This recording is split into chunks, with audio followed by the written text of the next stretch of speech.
Very good morning, friends. Today, we will have a look at India's geopolitical involvements. India's soft power is its ability to influence others through attraction and persuasion, rather than force.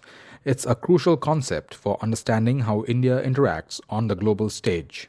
India's soft power is rooted in its rich cultural heritage, diverse traditions, and ancient history. Yoga and meditation are significant cultural exports, with International Yoga Day celebrated globally. Bollywood films have a vast international audience, and Indian cuisine has gained worldwide popularity. India also uses its cultural assets to build bridges, foster understanding, and enhance its international image and influence. But what really captures the attention of people are the silent military involvements of India, which are slowly surrounding our neighbors and becoming a headache for powerful diplomatic enemies such as China.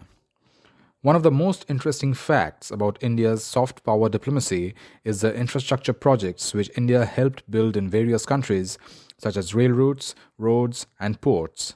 All of them can have military applications as well. If such situations arise, then India can send in the troops to the respective disturbed regions with ease without having to face little to no resistance, unlike the USA or China, which uses the death trap to extend its military or strategic reach. Before speaking about India's fully functioning military airbase in Tajikistan, let's see how India has shaped the contours of global geopolitics using its soft power diplomacy. Number 1. Energy projects. India has built power projects in Sudan and Rwanda and is building Mongolia's first oil refinery. Number 2. Industrial units.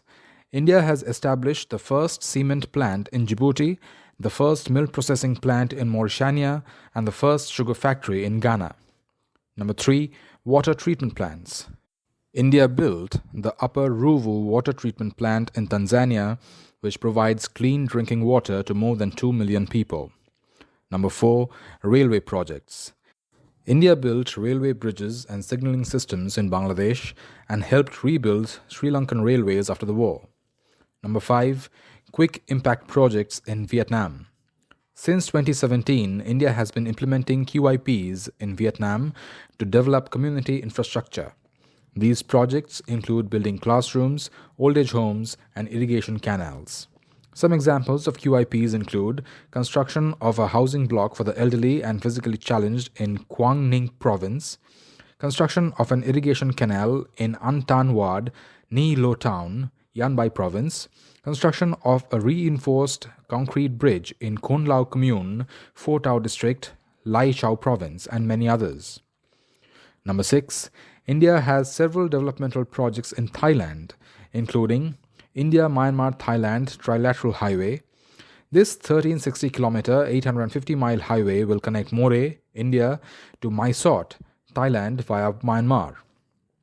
It is part of India's Look-East policy and is intended to improve trade and commerce in the ASEAN-India Free Trade Area. The National Highways Authority of India is the implementing agency for the project.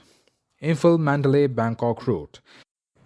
This 1813-kilometer route is in good condition, except for the 120-kilometer-long Kalewa-Yagi stretch. India is building the stretch to a 2-lane in each direction highway, among countless others. Number 7. India has several developmental projects in Indonesia, including infrastructure. Indian companies are building and operating airports, seaports, railways, toll roads, river navigation projects, and power plants. IT and education. Indian IT companies like TCS, Tech Mahindra, HCL, and Altruist have set up business units in Indonesia. Pharmaceuticals. MacLeod's set up a HIV drugs manufacturing facility in Semarang in 2019. Healthcare. Nephor Plus, an Indian company, has tied up with Ermina Group of Hospitals to set up dialysis centers in 80 hospitals. Manufacturing. Thermax International, Asian Paints, and Crompton Greaves Limited have manufacturing units in Jakarta. Sabang Port Infrastructure. India and Indonesia are working to enhance the infrastructure of Sabang Port. India's investment in Indonesia has grown, with Indian companies like Tata Power, Reliance, Adani, and L&T making significant investments. Indonesia has also encouraged Indian companies to invest in the country, especially in the development of the new capital. Number 8.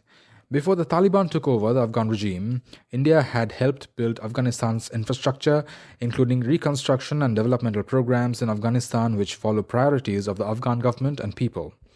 These encompass education, medical services, transport, telecommunications, civil aviation, agriculture, irrigation, power generation, industry, and rural development.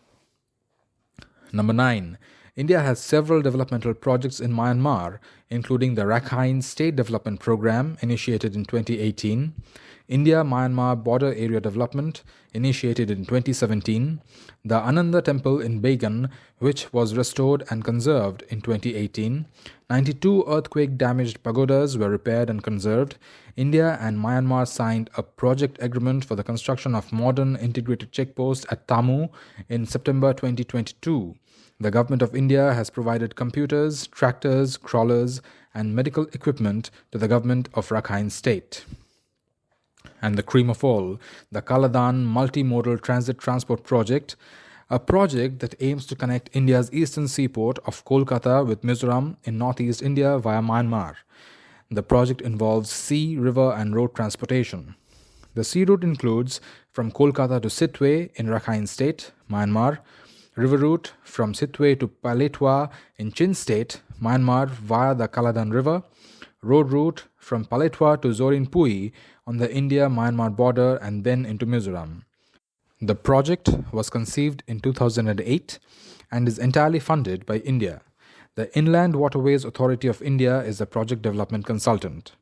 The project's objectives include providing an alternate outlet to India's landlocked northeast, creating a major trade route between India and Myanmar, helping with the socio-economic development of India's northeast. The project's components include Sitwe Port, power, river dredging, Paletwa Jetty, and Zorinpui-Paletwa Road.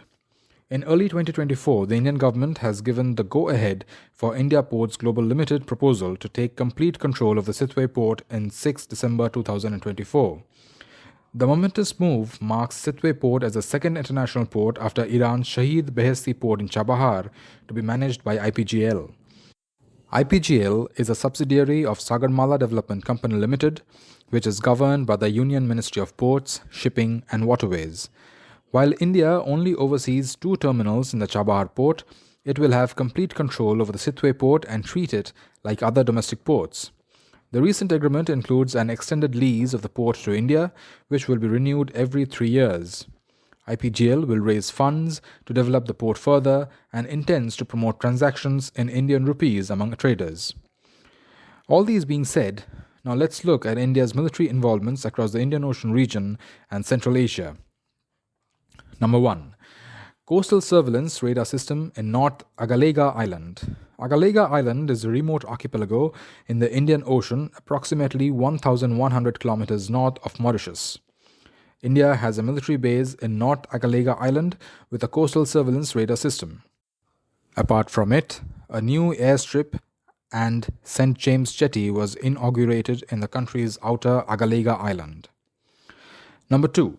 Listening Post at Northern Madagascar. It is India's first foreign listening post cum monitoring station set up in northern Madagascar. It is part of the Indian Navy strategy to protect the country's sea lanes of communication. It comprises radars and surveillance gear to intercept maritime communication. The station will monitor piracy, terrorism, and counter the growing Chinese influence in the Indian Ocean region. Number 3. Airbase at Matala, Sri Lanka. India will have a 70% stake in the joint venture to revamp and run Sri Lanka's loss-making Matala Rajapaksa International Airport in Hambantota. Called as the world's emptiest airport, India proposed a flying school and a maintenance hub at Matala Airport. India has a clear strategic interest in running the airport, which is located near the China-controlled port in Hambantota. Number 4. Listening Post at Dukkam Port, Ras Al Had, Oman. For counter-piracy measures, India has a listening post at Ras Al Had and berthing rights at Muscat Naval Base in Oman. The listening post is located across the Arabian Sea from Pakistan, which collaborates with an interception post in the far north of Madagascar. Dukum Port provides access to the Gulf of Oman, the Red Sea, the Indian Ocean, and the Arabian Sea. Number 5. It is a naval base operation project at Assumption Island. The Indian Navy will lease the island for 30 years to operate a naval base and airstrip. Being financed entirely by India, the military personnel will be permitted on the ground. However, Seychelles retains full sovereign rights and ownership of the facilities. The use of military facilities will be suspended if India is at war. Number 6. Military Training Base in Hazong, Western Bhutan. The Indian Military Training Team Base is located at Hazong in Western Bhutan. It is a training mission of the Indian Army responsible for training of the Royal Bhutan Army and the Royal Bodyguard of Bhutan. It is the oldest training team sent outside India to a friendly foreign state. And the two very strategic, Farkhor Air Base and Aini Air Base, Tajikistan. Farkhor Air Base is strategically very important for India. It is located just 900 kilometers away from Pakistan, which brings the Pakistani capital in the striking range of IAF fighters. Some unconfirmed reports suggest that some IAF Mi-17s are deployed in the Farkhor Air Base. Allegedly, India operates some leased Russian jets from Aini Air Base and uses Farkhor as a forward operating base. These fighters are maintained by Russian contractors but operated by Indian pilots. The Jisar Military Aerodrome, or as it is popularly known, the Aini Air Base, named after the village Aini, is just west of the Tajik capital Dushanbe. It has been administered by India along with Tajikistan for nearly 2 decades. It is also supported by the fact that India has already spent $70 million in building the Aini Air Base with possible deployments of Sukhoi 30 MKI and MiG-29s. These two air bases are located very close to the POK, and any foul play from the Pakistan government may result in an Indian Air Force squadron taking flight from the Tajik capital of Dushanbe. Next, let's have a look at India's weapons arsenal. Of course, we won't see all the weaponry in India's quiver, just a few missiles. We don't want our neighbors to be frightened beyond measure.